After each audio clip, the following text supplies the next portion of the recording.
I can start now? Oh, okay. Well, I was very young when I went, 18.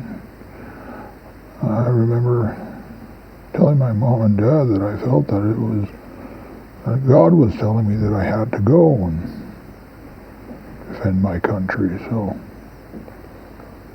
we were raised to be very proud of where we lived, and so I felt it was my duty to go.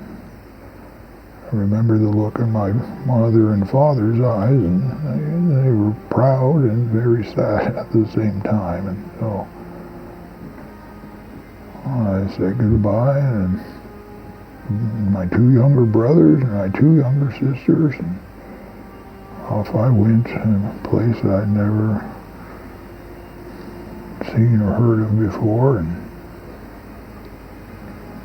the next thing you know, you're on your belly in the mud, and there's men dying all around me. And I remember I would reach over and I'd try to put my hand on their hand or arm or a piece of their clothing or even their rifle, and I would say a little prayer for them, because I felt I was the last one there when they died, you see.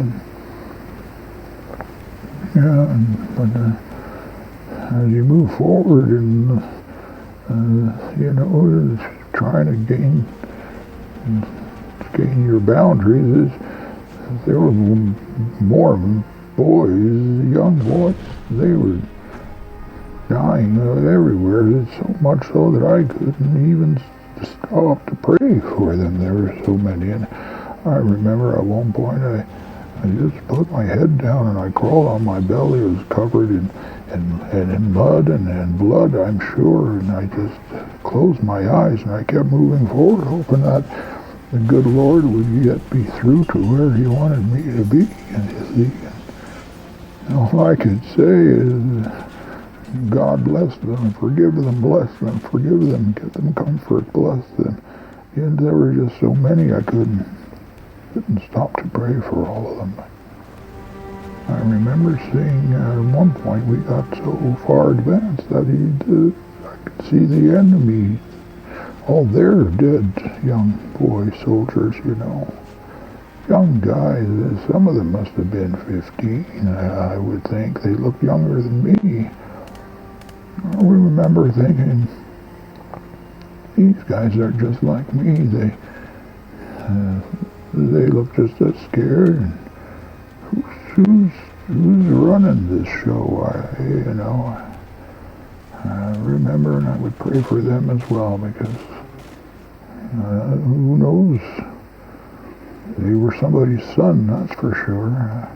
I remember we were in the trenches, and I was so despondent, I was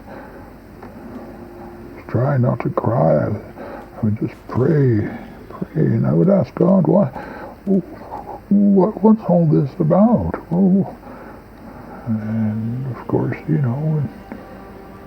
just sort of go through it, and you do your best. And I thought to myself, who's in charge here? This is all egos. Somebody at the top of this, top of this chain. This is just their egos. If they put their egos away, we would just get up and walk home.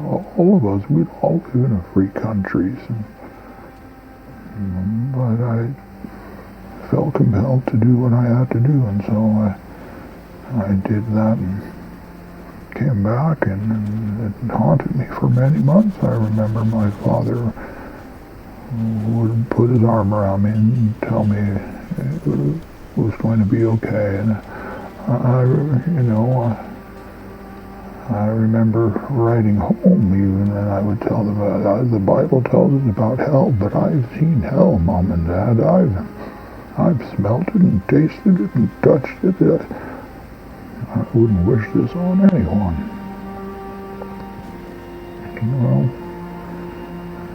That's where we're at, and I pray our young people who never have to experience something like that again. It's the worst thing.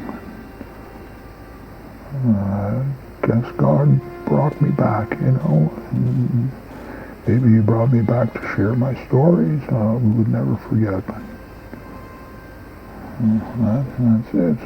And I'm just an old man, and I remember my friends, my comrades, as they call them. Some of them I can still see clearly. Many of them I've forgotten some names and faces, but there's a few that I would never forget. Because those guys, you have to develop a friendship very, very quickly and learn their names and about their families, because these fellows, they had your back, and so you wanted to be there for each other. A lot of sadness in those times, a lot of crying, a lot of praying. That's what got me through. I thank God for that. I pray to God we'll never have to experience something like that again.